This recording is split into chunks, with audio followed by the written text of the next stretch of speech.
எல்லாருக்கும் மன்மத வணக்கம். திமுக மாதிரி எல்லாருக்கும்னு சொல்லிட்டு அதுல தகுதி பிக்ஸ் பண்ணி பாகுபாடு காட்டி ஏமாற்ற மாட்டோம். எல்லாத்தையும் வெளிப்படையாக சொல்லுவோம். வாய் மட்டும் இல்லனா நாய் தூக்கிட்டு போய்டும். பூரணி சூப்பர் 6 திட்டம். இத்திட்டத்தின்படி ஒவ்வொரு குடும்பத்திற்கும் வருடத்திற்கு 6 கேஸ் சிலிண்டர்கள் கட்டணமின்றி வழங்கப்படும். அன்னபூர்ணி சூப்பர் 6 திட்டத்தில் ஆண்டிற்கு 3 விலையில்லா எரிவாயு சிலிண்டர்கள் வழங்கப்படும். திமுக மாதிரி எல்லாருக்கும்னு சொல்லிட்டு அதுல தகுதி பிக்ஸ் பண்ணி பாகுபாடு காட்டி ஏமாற்ற மாட்டோம். எந்த விதமான வருமான உச்சவரம்பும் பார்க்காம கார் இருக்கா இல்லையான்றதை பத்தி கேட்காம எந்த தகுதி அடிப்படையும் வைக்காம எல்லா எம்எல்ஏக்களுக்கும் கார் 1 லட்ச ரூபா மாசம் காருக்கு அலவன்ஸ். ஆனா வருஷத்துக்கு 2.5 லட்ச ரூபாய்க்கு உள்ள சம்பளம் வாங்குறவங்களுக்கு மட்டும்தான் 3 சிலிண்டர் இலவசம். ஆனா மனசார சொல்றேன்டா, சத்தியமா நீ எல்லாம் உருப்படவே மாட்ட. திமுக மாதிரி எல்லாருக்கும்னு சொல்லிட்டு அதுல தகுதி பிக்ஸ் பண்ணி பாகுபாடு காட்டி ஏமாற்ற மாட்டோம். நாங்க என்ன வாயிலேயே வடை சுடுறதுக்கு டிஎம்கேவா? 13 சோக்கரா இருந்தா எப்படி படிக்கிறது? கல்லூரி படிக்கும் போது காதல் தோல்வி.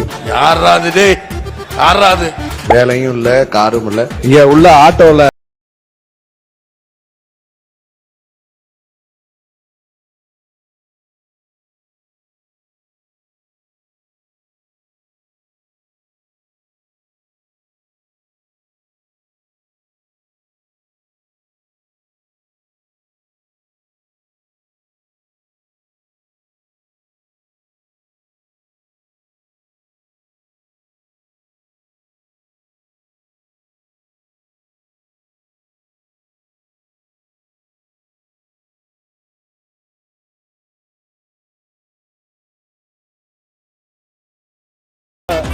பாத்ரூம்ல 3 மணி நேரம் உட்கார்ந்து இருந்த எதிர்கட்சி தலைவர் நான் சொன்னேன், இங்க நிக்கிறியா?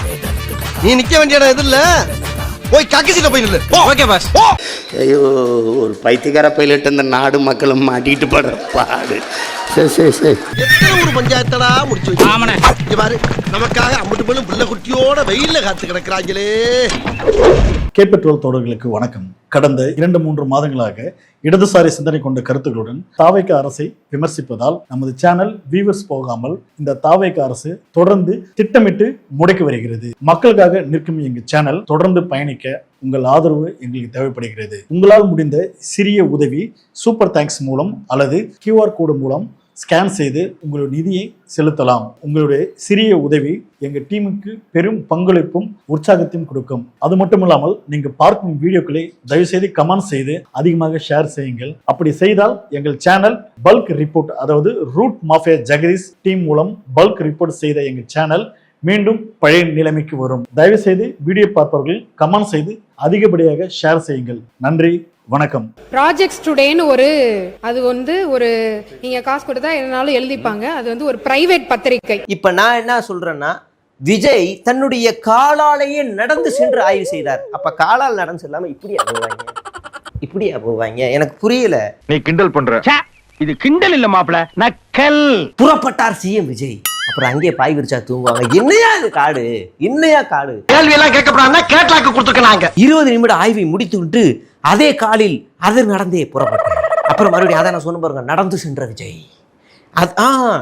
நடந்து சென்ற விஜய் வேற, நடந்து சென்ற முதல்வர் வேற. 2 கார்டு போட்டிருக்காங்க நடந்து வந்ததுக்கே. ஆஹா, பந்தி டிவி. நீ பண்றது பேர் ஜேர்னலிசமாடா? ப்ராஸ்டியூஷன்டா. மக்களை பார்த்து கையாட்டிய, மக்களை பார்த்து ஒரு முதலமைச்சர் கைதான ஆட்டுவாரு. ஹாய் அப்படியே ஆட்டுவாங்க. என்னங்க அது செய்தி இல்ல, இப்படியா ஹாய் அப்படியே ஆட்டுவாங்க. என்ன இது, எனக்கு ஒண்ணுமே புரியல. சரி, இது ஒரு செய்தி விடுங்க. நீங்க காசு கொடுத்தா எதனாலும் எழுதிப்பாங்க. அது ஒரு பிரைவேட் பத்திரிகை. ஒரு அரசாங்கத்தினுடைய செயல்பாடுகளை குறித்து 3வது கண்ணாக இருந்து விமர்சனங்களை எடுத்து வைப்பது பத்திரிகைகள், ஊடகங்கள். ஆளுங்கட்சிக்கு ஆதரவாக காசு வாங்கி கொண்டு எழுதுகிறார்கள், காசு வாங்கி கொண்டு எதிர்கட்சிகளுக்கு ஆதரவாக எழுதுகிறார்கள் என்றதெல்லாம் பொதுவாக பத்திரிகைகளை குறித்து அவ்வாறு அமைச்சர் அவர்கள் இந்த அவையிலே சொல்லக்கூடாது. தேங்க்ஸ்பா. உங்களை மாதிரி இல்ல தெரியுமா அவனுங்க? டேய், நாங்க அதை விட மோசமானவங்க. அந்த பத்திரிகையில எழுதப்பட்ட ஒரு தவறான செய்தியை இங்க எடுத்துட்டு படிச்சு நம்மளுடைய தமிழ்நாடு எங்கேயோ போய்கிட்டு இருக்குன்னு தப்பான ஒரு நோக்கத்தை நீங்க வந்து சொல்லக்கூடாது.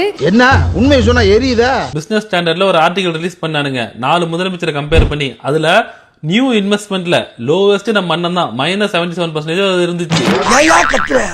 நான் எவ்வளவு நீ கத்துற கத்துல என்ன கோர்த்து விட்டு போயிருக்க. உடனே டேமேஜ் கண்ட்ரோல்க்கா ஆல்ரெடி சைன் பண்ண இன்வெஸ்டர்ஸ் எல்லாம் கூப்பிட்டு வந்து ஒரு டிராமா பண்ணி ஹோட்டல்ல ஈவென்ட் நடத்தி இதுக்கு பிரஸ்ஸையே கூப்பிடல. என்ன லுக்கு? ஏன் இது அப்படியே பிரஸ்ட போய் சொல்லுங்க பாப்போம், நீங்க என்ன இன்வெஸ்ட்மெண்ட் கொண்டு வந்தீங்கன்னு சொல்லிட்டு. எதுக்கு செருப்படி வாங்குறக்கா? திருட்டுல பெரிய திருட்டு அர்த்தம் உழைப்ப திருடுறதுதான். சிரிக்கிறானி வெக்கமா இல்ல? கொஞ்சம் கூட வெக்கம் மானம் சூடு சுவரணம் எதுவுமே இல்லாம இதே போய் திருப்பி திருப்பி சொல்லிட்டு இருக்கீங்களே. இப்போ நாங்க என்ன சொல்லி திட்டுறதுன்னு சொல்லுங்க, நாங்க அதையே சொல்லி திட்டுறோம் அடுத்த வாட்டி. இதெல்லாம் ஓவர் நக்கலு. அதுவும் இல்லாம வந்த ஒரே 3 மாசத்துல 1 லட்சம் கோடி அப்படின்றது இன்னைக்கு வரை எந்த அரசாங்கமும் பண்ணல, நாங்க பண்ணியிருக்கோம். பிஞ்சு ஒரு வாரம் ஆச்சு. அரசியல்ல இதெல்லாம் சாதாரணமாப்பா. லட்சக்கணக்கான புரிந்துணர்வு ஒப்பந்தங்கள் கடந்த 15 ஆண்டு காலத்தில் தமிழ்நாட்டில் போடப்பட்டிருக்கு. அந்த புரிந்துணர்வு ஒப்பந்தங்கள்லாம் செயல்படுத்தப்பட்டிருக்கா அப்படின்னா அது செயல்படுத்தப்படுமா? சரி, இங்க புரிந்துணர்வு ஒப்பந்தம் போட்டா இங்கே தான் கம்பெனி தொடங்கணுமா? அது 10 மாநிலத்துக்கு போகலாமா போகக்கூடாதா? போகலாம், போகாமலும் இருக்கலாம். இங்க போட்ட நிறுவனங்கள் 10 மாநிலத்துக்கு போயிருக்கு, மற்ற மாநிலங்கள் போட்டவங்க இங்க வந்திருக்காங்க. என்னைய பார்த்தாவே உனக்கு அடிக்கணும் தோணுமா? பரந்தூர் விமான நிலையத்தை நிலம் எடுக்கின்ற ஒரு சூழ்நிலை ஏற்படுகின்ற பொழுது மாண்பு முதலமைச்சர் அவர்கள் அந்த திட்டத்தை ரத்து செய்து விட்டார்கள். அதில் எந்த மாறுபட்ட கருத்தும் கிடையாது. இவர் வேற லூசுத்தனமா பேசிக்கிட்டு இருக்காரு. ஆனால் அதற்கு 5740 ஏக்கர் நிலம் தேவைப்படுவதாக கருதி சுமார் 90% நிலம் வந்து கையகப்படுத்தப்பட்டதாகவும் 90% நிலத்திற்கு நிலத்தினுடைய உரிமையாளருக்கு இழப்பீட்டு தொகை கொடுத்துட்டாங்க. இப்போ இந்த எடுக்கப்பட்ட நிலத்தை என்ன செய்ய போறீங்க? விவசாயிட்டே கொடுத்துறீங்களா? இழப்பீட்டு தொகை கொடுத்தாச்சு, அதை மறுபடியும் திரும்பி பெற முடியாது நில உரிமையாளர் இருந்து. அதற்கு அரசுடைய விளக்கம் தேவை. மாண்புமிகு உறுப்பினர் வந்து கேள்வி கேட்டிருந்தாரு, இந்த திட்டத்தை கைவிட்டுட்டீங்க, கையகப்படுத்திய நிலத்தை வந்து என்ன பண்ண போறீங்கன்னு. மாற்று தொழில் திட்டங்கள் மக்களை பாதிக்காதவாறு கையகப்படுத்தப்பட்ட நிலங்களில் செயல்படுத்தப்படும். இதன் மூலம் தொழில் வளர்ச்சி மற்றும் வேலை வாய்ப்பு, பொருளாதார வளர்ச்சி இப்பகுதியில் ஏற்படும். பிசினஸ் வந்து ஐடியா இருக்கு, இது நம்ம பண்ணி பார்ப்போம். அது வந்துச்சுன்னா ஓகே, அது இல்லைனாலுமே வந்து இன்ஸ்டாகிராம்ல தினமும் ரீல்ஸ் போடலாம். இதுல இப்ப அதிகமாக கவலைப்பட்டு இங்க கதறுபவர்கள் அனைவரும் பாத்தீங்கன்னா குடுக்குற டைலாக் ஓட்டி பேசு, ஓவரா பேசாத. ஒண்ணு ஜி ஸ்கோர் மாப்பிளைக்காக இருக்கட்டும், இல்லன்னா அதுல கருப்பு பணத்தை கொண்டு போய் முதலீடு செய்தவளா இருக்கட்டும், வேற யாருக்காகவும் இருக்காது. அப்ப இப்படி கேட்டாக்கா அப்ப திரும்ப நாமளும் நாக்க புடுங்குற மாதிரி 4 கேள்வி கேட்போமா மாட்டோமா? சட்டத்துறை அமைச்சர் இந்த அளவிலே தன்னுடைய பதிலை விவாதத்தை கொண்டு போக விரும்புவார் என்றால் I can also pay you in the same currency. G square மாப்பிள்ளை என்று நீங்கள் சொல்வீர் என்று சொன்னால் வேறு எந்த லாட்டரி மருமனுக்காக நான் செவனே தானா போய்க்கிருந்தேன், யாரு வம்பு தும்புக்காச்சும் போனா புது விமான நிலையத்தை நீங்கள் கொண்டு போவீர் என்று நான் கேட்க முடியுமா? நான் கேட்கவா? சொல்லவான்னு தான் எல்லாத்தையும் சொல்லிட்டியே. மக்கள் என்ன நினைக்கிறார்கள்னா, நம்ம பிரச்சனையை எதிர்கட்சி போய் பேசுறாங்க, எதிர்கட்சி தலைவர் பேசுறாரு. ஆனால் ஆளுங்கட்சி என்ன சொல்லுது? ஏதாவது தேவையில்லையா சில பிரச்சனைகளை சுற்றி வளைச்சு கொண்டு வந்து கடைசியில எதிர்கேள்வியை போடுறாங்க எதிர்கட்சிட்ட. நான் ஒன்ன சொன்னா பதிலுக்கு நீ என்ன சொல்லணுமா? நான் ஒன்ன என்ன மாண்பு உறுப்பினர்கள் மானிய கோரிக்கை பேச வேண்டிய நேரத்தில் எதிர்கட்சியும் ஆளுங்கட்சியை பற்றி விவாதித்துக் கொண்டிருக்கிறார். என்னடி வாய்ஸ் இது? அதை தவிர்த்து நீங்கள் மானிய கோரிக்கையில் உரையாற்றினா நன்றாக இருக்கு. எங்களுக்கு தெரியும் பதில் சொல்றதுக்கு. சரி சொல்லு. அது வேண்டாம், நாங்க பாக்குறோம். ஐயோ, நீங்க ரொம்ப டேஞ்சர் போல்த. பொதுவாக மற்றவர்கள் பேசும்போதுதான் எங்களுடைய உறுப்பினர் அண்ணன் ஆசிரியர் அவர்கள் குறுக்கிட்டு பேசுவார். ஆனால் இப்போ அவர் பேசும்போதே நீங்க எல்லாம் குறுக்கிட்டு பேசுவதை நாங்கள் ஏற்றுக்கொள்ள முடியாது. அதையும் மீறி உன்னை தடுத்தா கொலை பண்ணிடுவேன். ஓஹோ, அப்ப போக வேண்டியதானே. மாண்புமிகு எதிர்கட்சி தலைவருக்கு நன்றி. முகரக்கட்டிய பார்த்தாலே மூட அவுட் ஆகுதுடா, போடா. இன்னைக்கு தான் அவரே ஒத்துக்கிட்டாரு. நாங்கெல்லாம் பேசும்போது சட்டமன்ற உறுப்பினர் ஆசிரியர் எப்பயுமே வந்து எந்திரிச்சு வந்து குரல் கொடுப்பாரு அப்படின்னு. இந்த வழி இன்னைக்கு அவருக்கு தெரியுது. நீ லூசா இருந்துட்டு என்ன லூசுன்றியா? நாங்க எந்திரிக்கும் போது எப்பயுமே அவர் எந்திரிச்சு எப்பயுமே வந்து எல்லாத்தோடைய பேச்சை நிப்பாட்டுவாரு. இன்னைக்கு அவருக்கே அந்த உணர்வு வருது, நான் பேசும்போது எல்லாரும் குறுக்கிடுறாங்கன்னு. இன்னுமேட்டு எதிர்கட்சி தலைவர் சொன்ன மாதிரி இன்னுமேட்டு அவர் இனிமேட்டு குறுக்கீடுகள் இல்லாமல் எதிர்காலத்தில் இருப்பாருங்கிறது பதிவாகும். இதுதான் நம்ம நேஷனல் சொன்னார்கள். நாங்க ஒரு கேள்வி கேட்டா அது திசை திருப்புற மாதிரி மடைமாற்ற மாதிரி இந்த அவை நடவடிக்கை எடுத்துட்டு போறீங்கன்னு இனிமேல் எங்களுடைய உறுப்பினர் திரு ஆசிரியர் அவர்கள் அடிக்கடி குறுக்கிடுவார். சட்டமன்ற உறுப்பினர் பதிவு செய்தார். 6 எம்எல்ஏ தொகுதி வந்து வேக்கண்டா இருக்கு. அந்த மக்களுடைய குரலை வந்து கேட்பதற்கு யாரும் இல்லைன்னுங்கிற ஒரு பதிவு பண்ணாரு.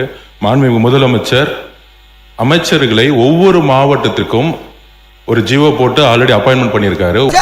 என்னுடைய சட்டமன்ற உறுப்பினர் கேட்பது, அந்த 6 சட்டமன்ற உறுப்பினர்கள் எந்த ஒரு கூட்டத்தொடரில் கூட கலந்து கொள்ளாம தன்னுடைய பதவி ராஜினாமா பண்ணிட்டாங்க. யாரையும் அவர் குற்றம் சாட்டல, அது மக்களுடைய முடிவுக்கு அவர் விட்டு விட்டார். பாடி லாங்குவேஜை பவ்யமா வச்சுக்கிட்டு சிரிச்சுக்கிட்டே செருப்பால் அடிக்கிற அகில இந்தியாலே நீ ஒருத்தன் தான். 6 சட்டமன்ற உறுப்பினர்களை பற்றி இங்கே ஆஸ்டின் அவர்கள் இங்கே குறிப்பிட்டார்கள். 6 சட்டமன்ற உறுப்பினருடைய குறைகள் என்ன இருக்கிறது என்பதை எங்களை போன்ற அமைச்சர்கள் அங்கே சென்று மக்களை கூட்டி மனுக்களை பெற்று அதற்கான நடவடிக்கை மேற்கொண்டு வருகிறோம் என்பதை நிழல நடக்கிறது. நீங்க இப்ப மட்டும் சொன்ன மட்டும் எப்படி நடந்துரு? ஏதோ பேசுறதுக்காக நான் பேசிட்டு இருக்காரு. பாம்பு பேரத்தில் ஒரு நாள்லாம் நடக்க முடியாது. எந்த அமைச்சர் போய் ஒரே நாள்ல வந்து மக்களுடைய தொகுதி பிரச்சனை பேச முடியும்? மாண்பு பேரவைத் தலைவர்களை விரைவாக தேர்தல் நடத்த வேண்டுமா எங்களுடைய ஆர்வம். அதிலே மாற்று கருத்து கிடையாது. அதிலே நாங்கள் வெற்றி பெறுவோம், அதிலேயும் மாற்று கருத்து கிடையாது. ஒரு கட்சியிலிருந்து தேர்ந்தெடுக்கப்பட்டவர்கள் எங்களோடு இருந்துட்டு இருக்கிறாங்க, திடீரென்று எப்படி வேறு கட்சிக்கு மாறுவாங்க? நான் எந்த கட்சியும் குறிப்பிடல. நீ பேசாம முதல்ல நீ பேசாரா. அது போற இடத்துல எல்லாம் பட்ட பெயர் வச்சு தான் கூப்பிடுறாங்க. பிளாக்ல லாட்டரி டிக்கெட் விற்கிறது ஒரு அமைச்சர், முறுக்கு அமைச்சர், திருட்டு விசிடி வைக்கிற அமைச்சர், ஒரு அசிங்கமாய் போச்சு குமார், உருட்டுக்கட்ட அமைச்சர், சங்கி அமைச்சர், இப்ப அவர் ஃபேமஸ் ஆயிட்டாரு, பாத்ரூம் அமைச்சர், சங்கி அமைச்சர், பவுடர் அமைச்சர். யாரு ஒரு சட்டமன்ற உறுப்பினர் தெரியல, யாரு அமைச்சர்னு தெரியல, யார் எந்த தொகுதியில இருந்து ஜெயிச்சான்னு அவனுக்கே தெரியல. தப்பான தொகுதியில போய் நன்றி சொல்லிட்டு இருக்கிறான். எங்களுக்கு மட்டும் இல்ல, அங்க உட்கார்ந்து இருக்காருல்ல முதலமைச்சர், சத்தியமா அவருக்கும் தெரியாது. மன்மத நன்றி. ஸ்டார்ட் பண்ணு.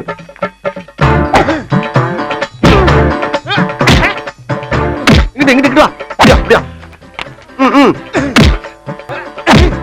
படைக்கல மண்டல மட்டும் அடிச்சிடாத, குலக்கேசல் உள்ள போயிருவேன். சரியா? உங்க வீட்டு பிள்ளையா நினைச்சு எல்லாரும் என்னை மன்னிச்சிருக்க.